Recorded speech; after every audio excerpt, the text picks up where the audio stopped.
Babicz, how you say it, I'm not sure. Anyway, full contact bridge. So this would be a nice upgrade. This says right here, over 50 times more string transference compared to traditional bridge saddles. I don't know if that's true, but I do know that I put one on the other road worn bass I have, the jazz bass, and it's phenomenal. Love it. So can't wait to get this one on and try it out. Let's get started. So I'll show you why I really like these bridges real quick. Where you set your intonation, you've got a set screw. Once you slide your saddle back far enough and you've got your intonation right, then there's a place right there. Tighten that down and that just double checks it. It keeps it from moving, you know, sliding forward or backward. It keeps the intonation rock solid. Also, I really like these little cams right here because this is how you set the string height. You have 2 screws.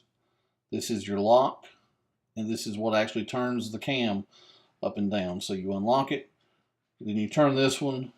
As you do, then this section right here moves up and down to set your string height, and then as soon as you get the string height where you want it, then you go to this one right here and you lock it back. On the back, they've got a place for your ground. That's where you put your ground wire off of your bridge. Make sure you have it there. And, you know, it's a little more detailed install than some of the other brand bridges, you know, the hip shots and stuff like that, but it's nothing that's major, you know. And you can see, here's the Fender bridge off of a old jazz bass, so you can see exactly how much beefier these are. You know, here's your saddles on the old style vintage Fender bridge. Nothing to really keep that moving and maybe causing some intonation issues. You know, not the greatest, heaviest duty, strongest metal in the world, you know, compared to this one. You can see why people really like these Babicz. I gotta learn how to say that. I don't even know what it is, but Babicz is what I'm going to call it. If that's wrong, somebody drop a comment or something. But yeah, that's why I like them.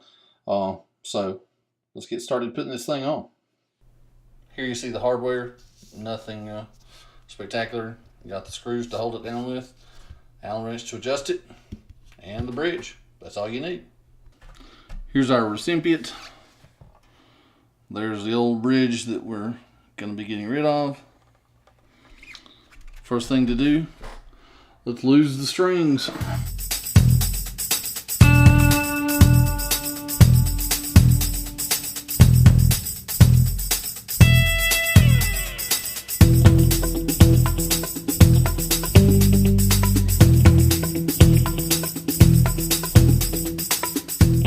So, 5 screws and the original bridge comes off. You can see there, it's a ground wire.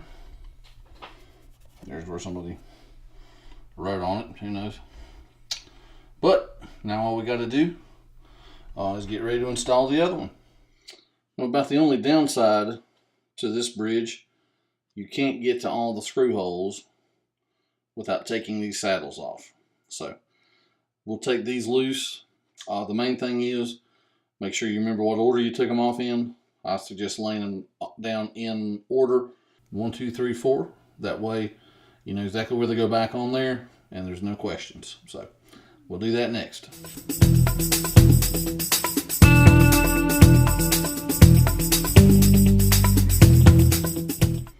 And there you see everything separated.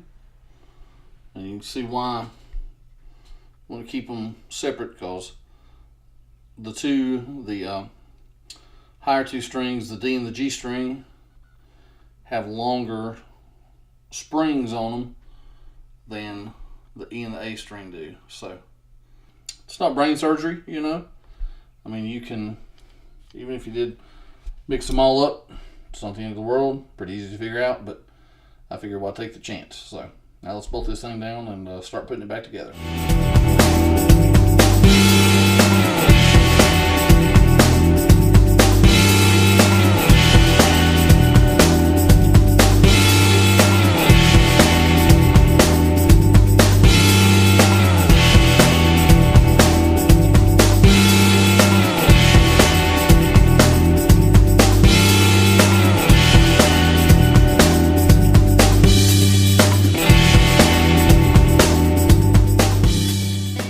Bridge is installed.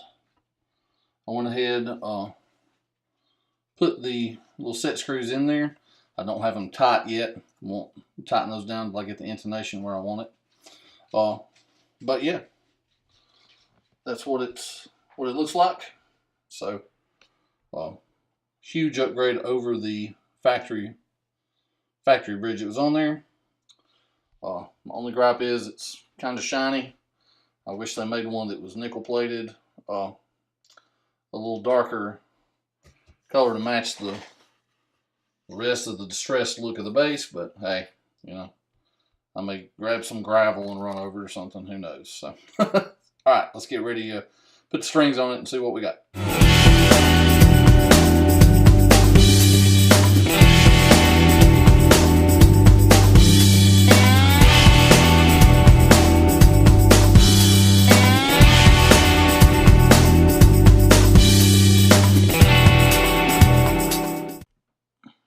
Okay, so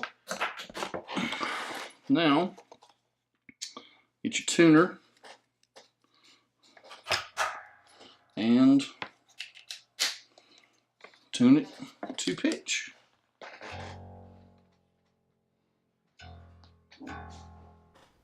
So we've got it tuned to pitch where it should be, and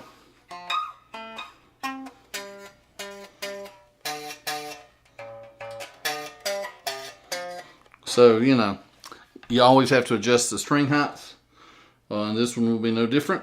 So raise it up a little bit on a couple of these, see if we can get it where it needs to be, and then show you the finished product.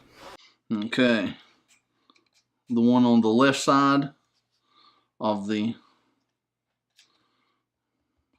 closest to the top of the bass is the lock, and then this one adjusts string height. So we'll give it a quarter of a turn,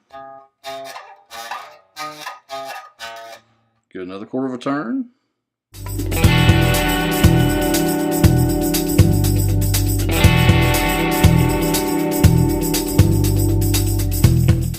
okay, so got the string height where I want it. Got the intonation set correctly to where it's in tune. You know, there are guidelines to setting your string height, certain clearances that you have to have, but you know, I find it more a matter of personal taste. So I'll check the string height, but then I'll set it where it feels good and it plays good and I don't get any fret buzz. That's for me, that's where the string height should be. And then the intonation, it's not so much a matter of personal taste. It needs to be right. To set the intonation, check your tuner or hook your tuner up to your bass. For example, play the G string open, then play it at the 12th fret and watch the tuner, and it should be in tune perfectly on the octave, and that means your intonation is correctly set correctly. So you know, that's an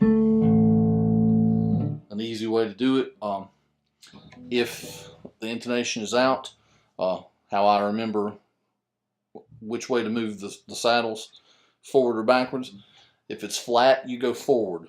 So if it's flat, you're actually going to shorten the string. You're going to push the saddle forward, move it up by loosening the screw. If it's sharp, you're going to tighten the screw and pull it backwards. So sharp goes backwards, and then flat moves forward. And then get it set. Almost always, you'll see it's kind of a diagonal pattern. You know, always the E string will almost always be furthest back at the bridge, and then they'll work their way up almost in a stair-step pattern usually. So anyway, got the bridge on it. It's ready to go. So I'm gonna play this thing a few minutes and see what I've got.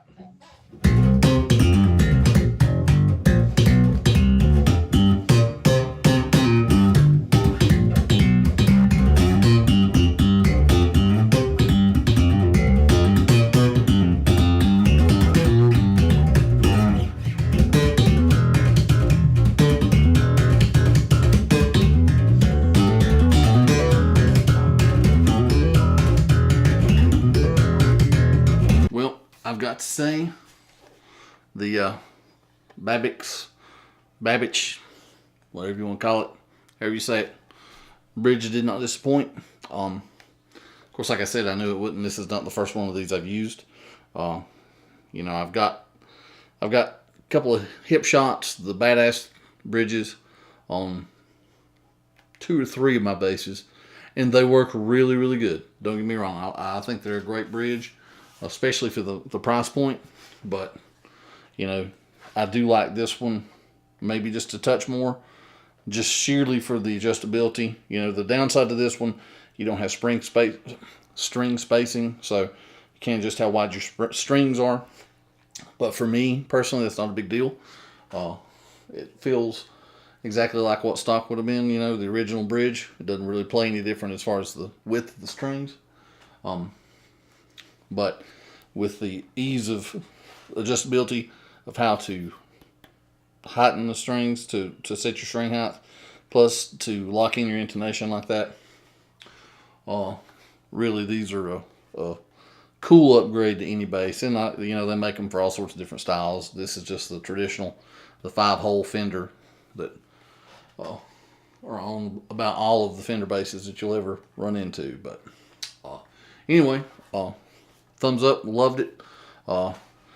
Tone, this bass had a really great tone, even with the original pickups in it. Sounds phenomenal to me, to my ears. Love the tone this bass has. With the electronics, helped that a little bit. This, you know, I won't say it changed the tone much, maybe a little bit, maybe sweetened it up a tad, but the main thing, the sustain, and just, it feels rock solid when you're playing it. You know, when you're really getting after it and you're really beating on this thing, you know, this bridge is not going to be a weak spot. So anyway, hope you enjoyed the video. Hope you found something useful, informative. I'm in no way endorsed by any of these products that I review. Just stuff that I add to my basses, and then give you my honest to goodness feedback and my thoughts on it. So, you know, no money or free product changes hands, unfortunately.